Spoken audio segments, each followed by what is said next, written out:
In this slide, we want to talk about reliability methods and technologies in product life cycle. In the product life cycle, we have 3 stages. First stage is design and development. Then we have manufacturing. And then we have operation. In the design and development, we should consider reliability as a requirement of input requirements of the design. First, we identify what is the reliability requirements of the project. For example, a project is sensitive and we want to have 99% of reliability. This is different with a project that is not so important for us, and 95% of reliability is enough for us. So in the first step, we want to determine the reliability requirements of the system. In the next step, we should perform reliability analysis. In this analysis, we can show that with this design, we can have, for example, 99% of reliability or 95% of reliability. And then in the next step, we should verify and validate our reliability by testing. After testing, we check if the requirements are met or not. If yes, we go to the next phase. If not, we come back to this step and we can change our, if we don't have enough budget to increase our reliability, we should change our requirements of reliability. For example, if it's 99, we decrease it to 95 or lower. And then again, we perform reliability analysis and then verify and validate. And if the requirements met, the answer was yes, we go to the next step, that is manufacturing. In the manufacturing phase, we should buy our tools to manufacture our factory, layout of our factory, and the machinery that we want to use to produce our product. In this step, we have quality assurance as an important part of production system. And in the next step, we have operation. When we delivered our product to our customers and they operate this product, we should have a maintenance program. In most cases, the manufacturer says how you should do the maintenance for this product. And another important factor is fault diagnosis and prognosis. We should have a prediction that which faults may occur in our product and list them for our customers. And when they operate our product, they should have a program about diagnosing the fault and prognosis of the fault. These steps, for example, in this slide was for an airplane, but it is not different. Any product, for example, automobile, or any parts of automobile, for example, it's a dynamo generator or a starter or any part in the automobile, we should have a program for its reliability and safety and quality. In this slide, we have a diagram about the general flowchart of reliability analysis and design. In the first step, we should define and allocate reliability indices. We should have reliability index. For every system, reliability index is different to the other system. For example, in the power system, we have expected energy not supplied. This is a reliability index. We should consider it and define a threshold for it. And then we should have reliability design. After reliability design, we should have model it. Reliability should be modeled and analyzed. And then we check by test that if reliability requirements are met, if the answer is yes, or the answer is no. If the answer is no, we should repeat our design process. And if the answer is yes, we go to this step. Verify if there are design defects.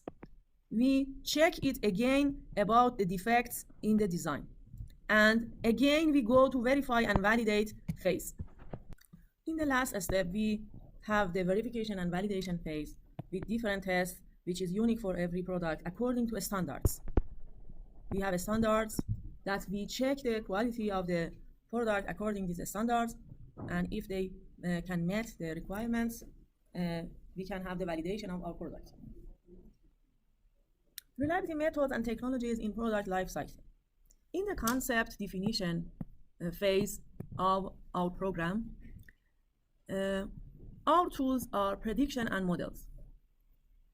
We can have a list of defects that after we design a conceptual design of our product, we can think about the ways that it can lead to a failure of our product. After this stage, we have detailed design. In the detailed design, we have prediction and model updates, parts and circuit reviews.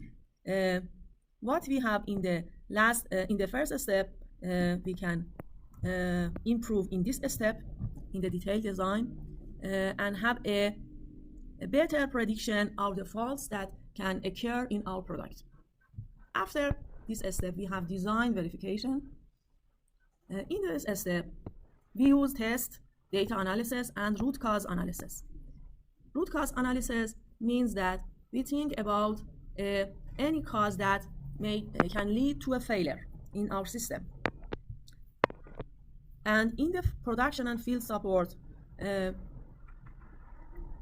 again, we need these tools. For example, FRACAS, which is the abbreviation of Failure Reporting and Corrective Action System.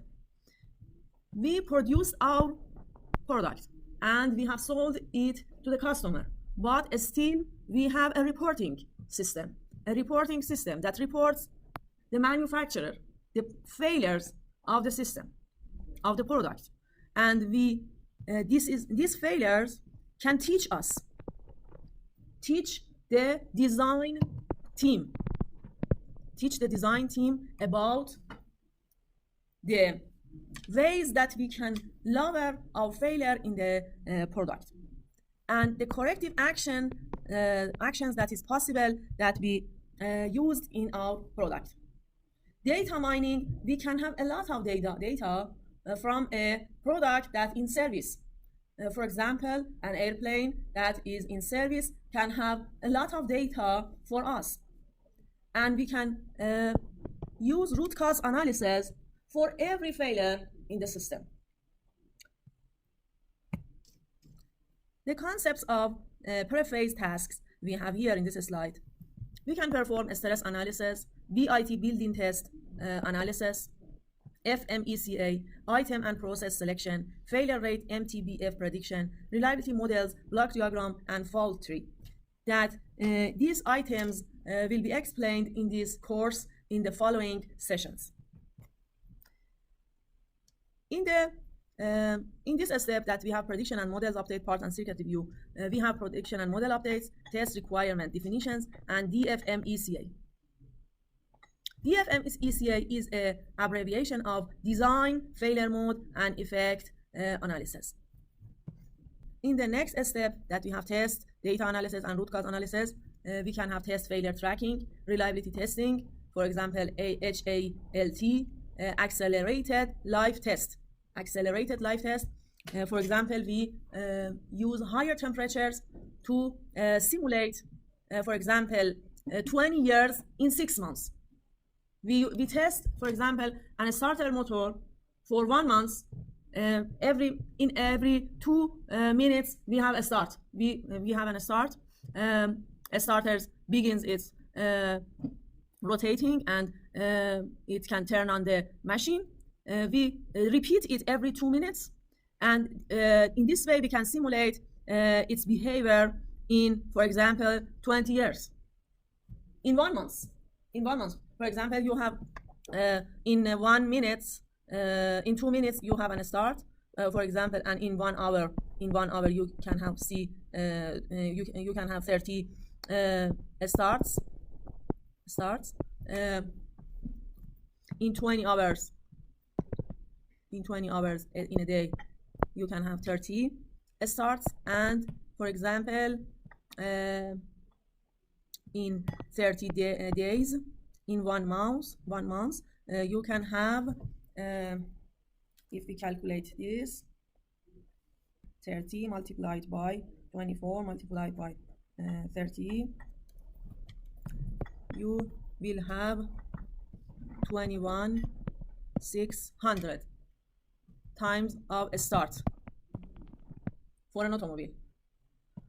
This can simulate working of a starter in your automobile. For example, if you can imagine that you start your automobile for average of 10 times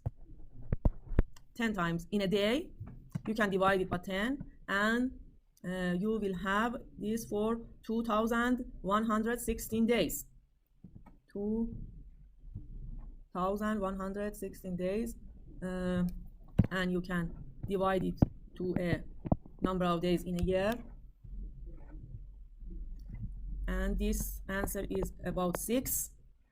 And you can see the behavior of your starter for 6 years only by testing in 1 month.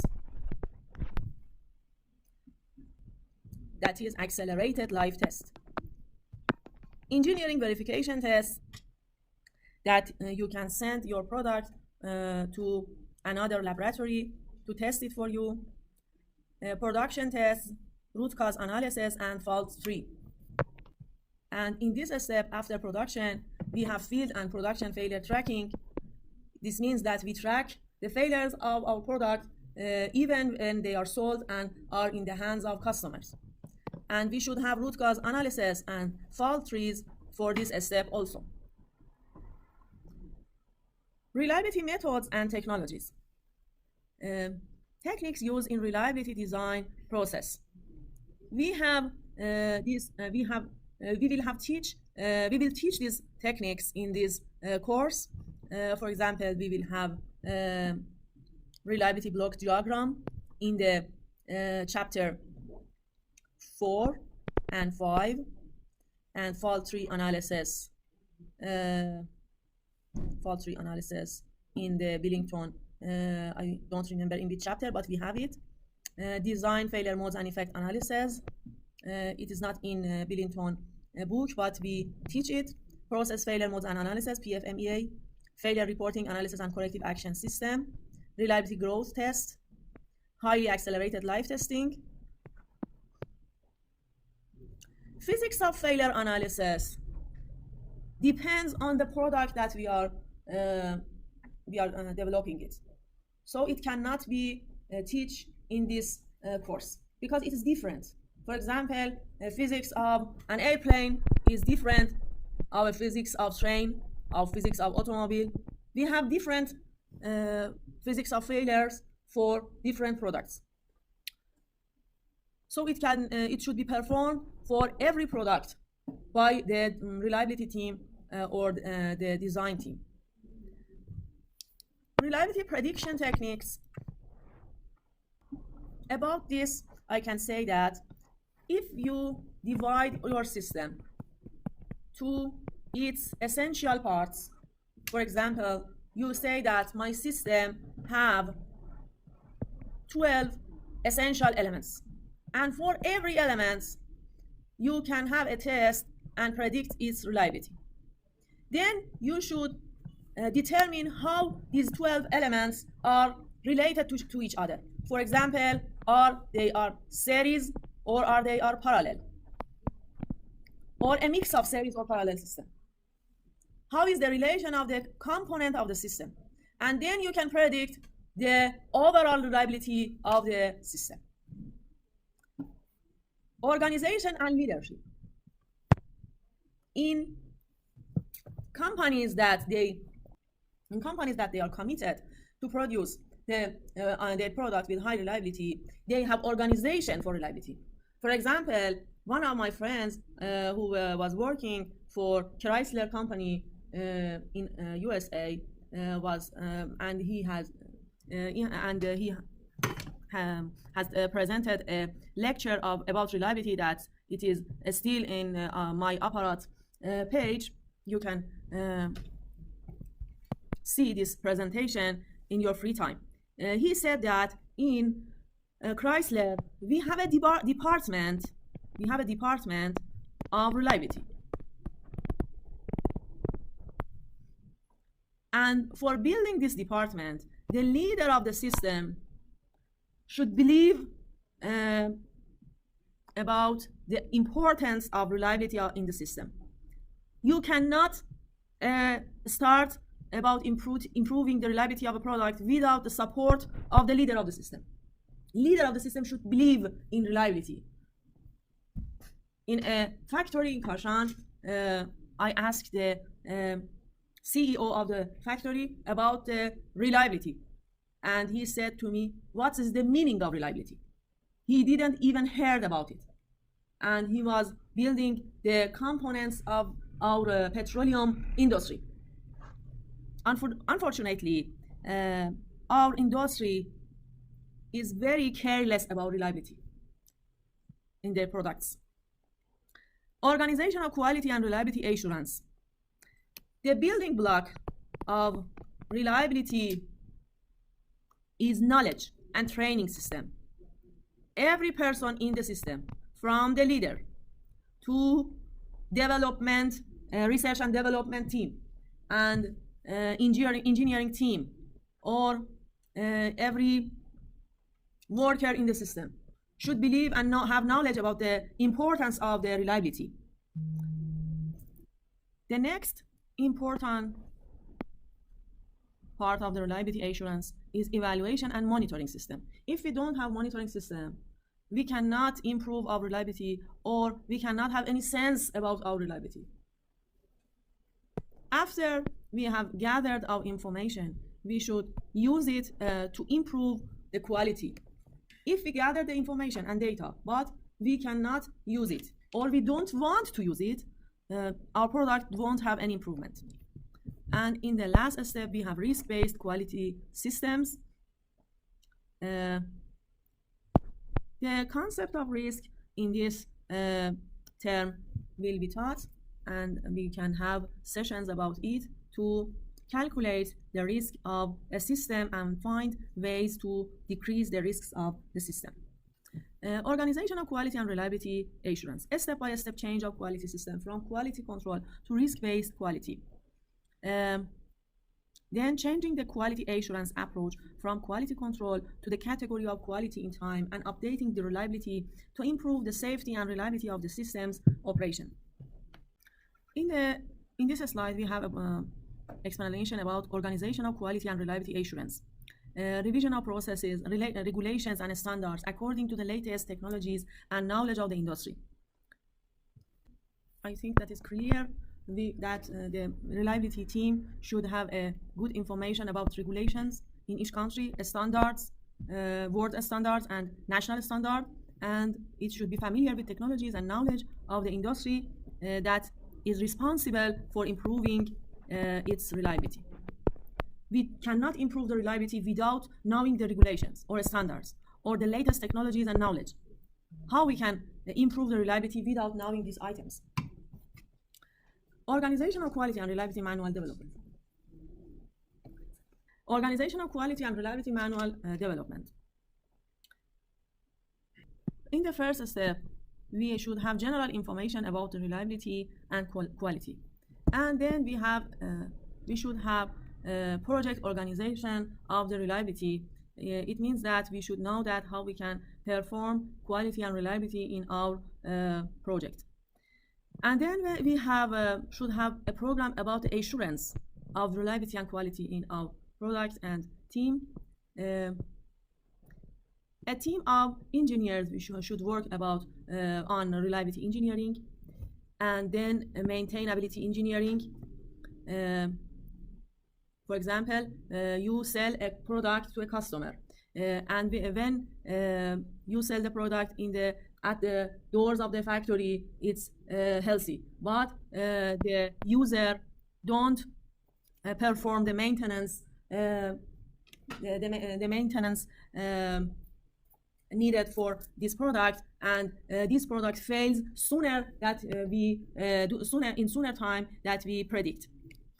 And safety engineering, we should consider the safety items in our design. And another important topic that we have seen it in the recent years is the software reliability. Every product have a software. Its software reliability is important in its overall reliability. The reliability concept is not only a mechanical or electrical concept. It can be considered about software of our product. How our software is designed reliable.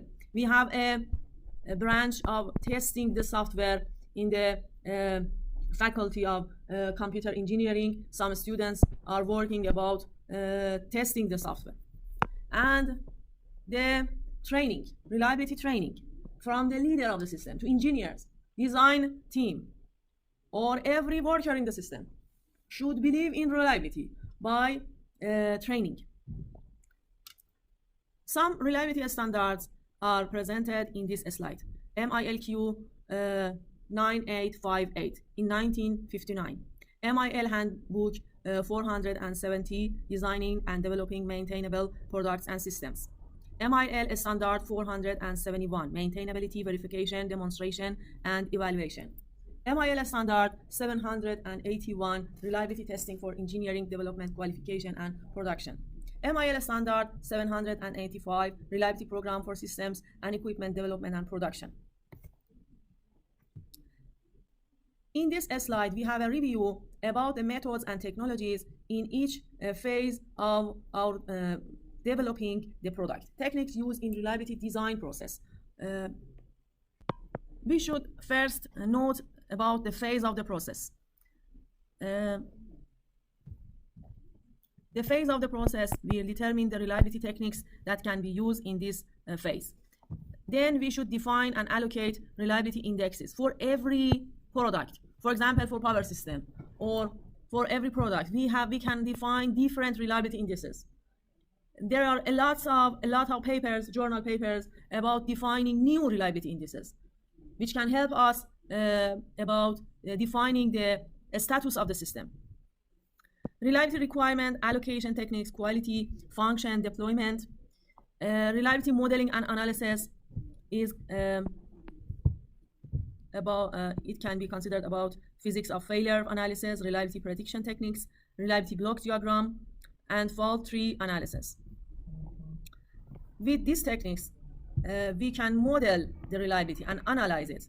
And with this modeling, we can have a sense of the reliability of the system. We will have more in this course about reliability modeling. In chapter 4, chapter 5, chapter 6, and chapter 7 of the Billington book, we have topics about reliability modeling and analysis. Verification of design defects, design failure modes and effect analysis. FMEA can be performed in the design phase and in the process phase, process failure modes and effect analysis. When we are in the process of producing our products, we have PFMEA. Failure reporting analysis and corrective action systems are used when we have sold our product to our customer, and we will design a system for reporting the failure. Reliability growth test, we should have program about improvement of the reliability. Sometimes in many systems in Iran, we have reverse. The reliability decrease in the first years of producing a product in a factory. The machineries are new, they have lower defects, and the reliability are higher. After 10 years, the reliability decrease. The reliability of that product in that factory decreases. This is not acceptable in most industries in the world. In most industries in the world, when you start a process in your factory, we should monitor that the reliability of the product is continuously improved. So we can see the products like Benz and BMW and Chrysler and etc. That they have reliability departments to monitor this growth. If no organization in our factory is not responsible for reliability, nobody care about the reliability of the product, and the customer is and the customer in industries like automobile is obliged to buy that low quality product. Another tool is highly accelerated live testing. We will have a session about it.